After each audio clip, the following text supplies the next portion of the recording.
la présentation, j'ai dit que vous étiez un spécialiste en développement personnel. Il y a donc une question sur le développement personnel. Comment maintenir la motivation et la confiance en soi des personnes pour qui la recherche d'emploi est longue et difficile? OK. C'est une question extrêmement complexe. Parce que, comme je l'ai dit en entrée, la recherche d'emploi coûte extrêmement cher. Oui. On ne s'en rend pas compte. Ouais. Le seul fait de commencer, lorsque vous décidez de rechercher un emploi, il faut mettre un budget sur le côté. Pourquoi? Quand vous comptez le transport, quand vous comptez, pour ceux qui ont des véhicules, carburant, quand vous comptez les tenues, parce que vous allez en entretien, il faut être présentable, Oui. tous les accessoires, etc., ça coûte de l'argent. Oui. Il y a un facteur que peut-être qu'on n'arrive pas à chiffrer, c'est la patience. Oui. Oui, la patience, c'est un coût. Ça joue sur vos Exactement. neurones, ça joue sur votre santé. Oui. Il y a une frustration, vous n'arrivez pas à trouver, vous avez des refus, etc., etc. C'est pour ça qu'il faut se préparer mentalement lorsqu'on se dit, et même pour des personnes qui sont en recherche d'emploi, qui sont déjà en poste et qui recherchent, il faut se préparer mentalement. C'est comme un match de foot, ou en tout cas les grands sportifs vous diront qu'ils se préparent mentalement avant d'aller au combat ou des combats de boxe, etc., tout ce que vous voulez. Pour moi, c'est la même chose. Il faut se préparer. Et il faut avoir une stratégie. Comment est-ce que je fais pour être le plus impactant possible? Est-ce que, pour éviter les frustrations, je pense que je l'ai dit d'entrer sur une de vos questions, pour éviter les frustrations, mieux vaut que j'aille m'exercer avec des petites entreprises, je me forme et ensuite je repars. Ça peut aider. Mais pour moi, il faut être extrêmement patient. Cultiver la patience. Cultiver la patience parce que ça prend beaucoup de temps, énormément de temps. Oui. Et pour moi, il faut mettre tous les œufs dans le même sac. Même si on dit de ne pas les mettre dans le même sac, quand je dis tous les œufs, il faut activer tout. Le réseau, participer aux différents salons et différentes activités. Il peut y avoir des associations. Essayez de vous sociabiliser un petit peu pour favoriser le plus possible et vous continuez. Mais malheureusement, c'est une course de fond. Je ne suis pas marathonien, mais c'est une course de fond.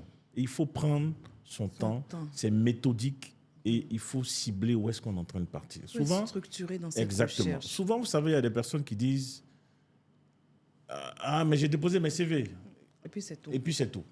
Et ils vont blaguer les parents pour dire « Non, aujourd'hui, là, je suis passé à tant. » Il n'y a pas de travail. Il n'y a pas de travail. Alors que ces personnes-là sont passées mettre leur CV à la guérite. Vous-même, vous donnez votre CV à quelqu'un qui a un bac plus 5 qui est vigile. Et vous pensez que ce monsieur-là, il va faire monter le CV. C'est pas possible. Donc, cette méthode de recherche-là, ce n'est pas la bonne. Et j'espère que vraiment, certains ont changé et vous avez une chance sur 10 000 qu'on tombe sur le CV et qu'on vous appelle. Donc, c'est pour ça qu'il faut utiliser une autre méthode de recherche. C'est peut-être pas le lieu, peut-être de la le prochaine développer, question même. mais il faut avoir une autre méthodologie. Il faut cibler les personnes, les décideurs et les personnes qui peuvent vous aider à ne serait-ce qu'avoir même un entretien. Aujourd'hui, pour moi, une personne qui cherche, qui est en recherche d'emploi, doit se dire mon objectif, il faut que je puisse avoir un entretien. Si j'arrive à être devant le recruteur, lui et moi, c'est ma finale qui est là. Mon entretien, mon combat. Exactement. C'est ma finale qui est là. Il faut que j'arrive à avoir un entretien. Dès que j'ai mon entretien, évidemment, on s'est préparé parce qu'il ne faut pas aussi venir.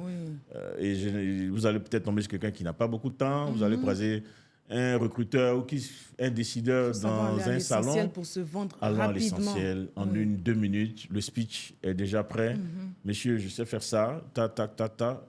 Voilà. Et il peut arriver que, par chance, le chef d'entreprise ou le recruteur ait besoin de ce profil-là. Et puis, c'est comme ça que ça peut se faire. Mais il y a un facteur chance aussi qui joue sur lequel vous et moi, on n'a pas la main là-dessus. Aucune information. D'accord. Voilà. Donc, en gros, il faut que ces personnes-là soient patientes et puis il faut savoir toucher là où il faut toucher. Très bien. Quels sont les meilleurs canaux et outils aujourd'hui, des outils modernes pour chercher du travail? Bon, aujourd'hui, vous avez le réseau aujourd'hui, vous avez LinkedIn qui est un peu la plateforme universelle pour tout le monde lorsqu'on est en train de chercher du travail. LinkedIn est un bon canal. Mais encore une fois, il ne faut pas se fier à tout ce qui est sur les réseaux. D'accord. Pourquoi? Parce que les vraies offres ne sont pas sur les réseaux. Waouh. Les vraies offres sont sur le terrain. Et je reviens encore à mon exemple de tout à l'heure.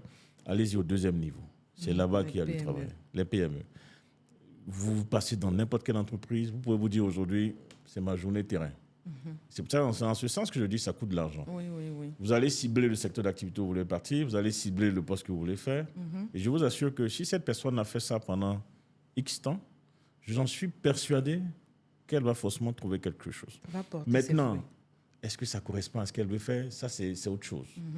Mais le plus important pour moi, c'est de maximiser l'expérience. Vous pouvez arriver chez quelqu'un qui ne va pas vous déclarer. Bon, c'est malheureux, mais ça existe dans notre tissu économique, qui vous paye un salaire qui n'est pas raisonnable.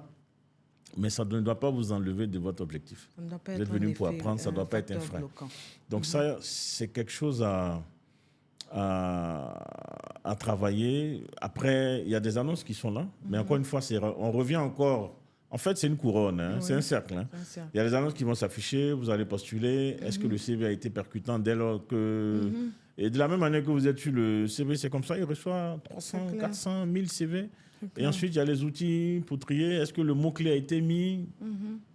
D'accord. Donc, pour moi, c'est assez aléatoire. C'est bien les réseaux, il faut l'utiliser. Il ne faut pas non plus dire qu'on ne va pas vous recevoir. Il faut faire de la recherche terrain. Et faire de la recherche terrain et directe. Et surtout, si vous visez une entreprise ou une PME, cherchez dans votre réseau qui connaît le gérant ou la patronne ou le chef comptable, je ne sais pas qui vous voulez, un des décideurs, et vous y allez. Et souvent, moi, j'ai ce qu'on dit dépasser la limite de la standardiste ou de la secrétaire. Vous pouvez même prendre votre téléphone, en piste téléphonique, vous appelez, vous dites, je suis monsieur Tan, de l'école où vous avez été. Ouais, et vous dites, vous voulez parler au gérant. Il faut oser. Il faut oser. Et ça, à un moment donné. Exactement. Oui. Ça, je vous donne un exemple. Un jeune homme qui a été stagiaire chez Ecobank, il a fini son stage, il est en train de rechercher un emploi. Je vais prendre mon téléphone. Je suis monsieur Ahmed de Ecobank, je voudrais parler au gérant, s'il vous plaît. Ça passe tout de suite. Non, ça passe. La personne Parce qu'on ne sait pas c'est qui. Exactement. La personne va tout de suite passer. Le gérant prend, vous devez être prêt. Vous avez quasiment moins d'une minute pour ne pas lui faire perdre son temps. Oui. Monsieur, je suis j'ai été stagiaire à Ecobank, je suis à la recherche d'un emploi, je sais faire ça. Et soit il va vous envoyer bouler, soit il va vous dire, passez me voir demain à 9h. Vous n'avez rien à perdre. Mais absolument rien. Mais absolument rien. Qu'est-ce qu'il va nous faire? Ok, on est au téléphone. Si tu veux me frapper, même déjà, tu ne peux même pas m'atteindre, donc fais ce que tu veux. Mais ça, il faut que nos jeunes utilisent ces canaux-là. Ce n'est pas que les réseaux sociaux. Pas rester à la maison, je suis en train de rechercher du travail, j'ai envoyé mes CV ici et là, et puis je suis là, je dors, j'attends. Exactement. Et surtout, on aime bien dire qu'il n'y a pas de travail en Côte d'Ivoire, mais c'est faux. C'est faux. Il y a des emplois, il y a du travail à Abidjan. Chaque jour, on voit des personnes qui quittent même de l'étranger, qui ne connaissent personne et qui arrivent à trouver du travail. Il y a des personnes qui sont débauchées. Exactement. Et pourquoi nos locaux n'arrivent pas à trouver? Donc, il y a une mentalité à changer, il y a quelque chose à faire sur nous-mêmes. Exactement. D'accord. Merci infiniment. Quel conseil donneriez-vous à des candidats qui sont prêts à accepter des postes qui sont en adéquation avec leur profil, tout simplement parce que ces personnes-là ont envie de travailler, ont envie d'acquérir des expériences? OK. Alors, ça, c'est ce que moi j'appelle, c'est des postes alimentaires. Exactement. C'est des postes alimentaires. Oui. On les prend, en général, on va les retrouver dans le domaine de la sécurité. Nos frères et sœurs vigiles qui sont là le prennent par défaut. Oui. Mais souvent, elles ont un diplôme, elles ont une formation, souvent ils n'en ont pas. Donc, ce qui est là, c'est ce qu'on fait. Vous avez les call centers. Oui. Pour moi, vous avez un turnover qui est extrêmement élevé là-bas. C'est normal, parce qu'ils viennent pour juste quelques temps, histoire de rebondir. Moi, je dis que ce n'est pas mauvais en soi. Il ne faut pas rester les bras croisés, parce qu'un recruteur aime avoir une personne qui a fait 1000 choses pour arriver à un objectif, qu'une personne qui est restée, qui a croisé les bras pendant 2 ans, inactive, Je vous dis, même faire un business, un commerce de vêtements, oui. Oui, c'est quelque chose. C'est une activité. C'est une expérience. C'est une expérience. Oui. Et je peux vous dire que moi, par exemple, je peux être indécis entre une personne pendant 2 ans qui n'a pas trouvé de travail, j'entends, mais pendant les 2 ans, a fait une activité. Oui. A vendu des vêtements, a mis des trucs en ligne pour... Des prises d'initiative. Merci, qui a fait des prises d'initiative, qui a vendu des gâteaux, qui a vendu de l'eau, qui a vendu tout ce que vous voulez. Oui. Et puis, je suis aussi en face de quelqu'un, c'était pas trop ce qu'il voulait faire, il allait faire le call center. Mais je vais vous dire qu'à la fin de la journée, c'est le plus engagé des deux que je vais prendre. Et c'est comme ça, en fait, que ça doit fonctionner. Maintenant, il peut arriver que l'alimentaire devienne le permanent. C'est-à-dire qu'on a voulu faire l'alimentaire et puis finalement, bon... On reste dedans. 5 ans, 10 ans. Et ça on ne se forme même plus pour aller ailleurs. Exactement. Et ça, un moment... C'est le piège. C'est le piège. Donc, si moi je dis oui à l'alimentaire, parce que c'est bien... Il faut bien manger. Il faut bien manger. Vous Oui, et moi, oui. on discute. Bon, on travaille déjà, Oui. donc on ne va pas se plaindre. Mais pour celui qui ne travaille pas, mais oui, allez-y faire des postes alimentaires. Mais ça doit être temporaire. Et pendant que vous êtes dans l'alimentaire, vous devez activer votre réseau. Même là où vous faites l'alimentaire, vous devez activer votre réseau.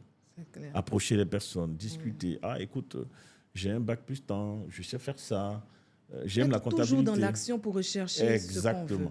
Et même dans l'alimentaire, on peut vous prendre en disant, bon, viens faire un stage. Maintenant, à vous de voir, est-ce que vous faites un stage dans votre corps de métier? En ce moment-là, vous allez laisser l'alimentaire pour aller faire le métier que vous voulez. C'est aussi un choix. Oui. Donc, c'est aussi à vous de décider. Bon, écoute, je suis dans mon alimentaire, j'ai mes 200 000, ça me suffit. J'ai besoin de Bon, manger. c'est vrai que je veux faire de la comptabilité. On me dit de venir faire un stage à 100 000 francs ou à 50 000 francs. Qu'est-ce que vous allez faire? Quelqu'un dont c'est le projet véritablement de faire de la compta va sortir. J'accepte, je me À un sacrifie. moment donné, il faut faire un choix. Exactement. Je me sacrifie de perdre. Mais ça va être très difficile. Oui. Ça, il ne faut pas que la personne, on se voile la face. Oui. Je sors, je viens faire mon stage. Et c'est 1 an d'expérience, c'est 6 mois, doivent me permettre de rebondir C'est clair. sur... Allez, j'attaque le marché maintenant, je clair. suis expérimenté. 1 an de stage en comptabilité, j'ai vu les écritures, passage des écritures, comptable, fournisseur, règlement, tout ce que vous voulez. Et maintenant, j'attaque le marché. Je vais chercher. Et quand je vais chercher, je vais forcément trouver quelqu'un qui cherche un comptable. C'est cela. Je vais aller, je vais me casser la tête, le gars ne va pas me payer, il ne va pas me déclarer tout ce que tu veux. Mais au moins... C'est pas grave. Mais au moins, on a l'expérience et ainsi de suite. On arrive à rebondir sur le poste. D'accord, c'est bien noté.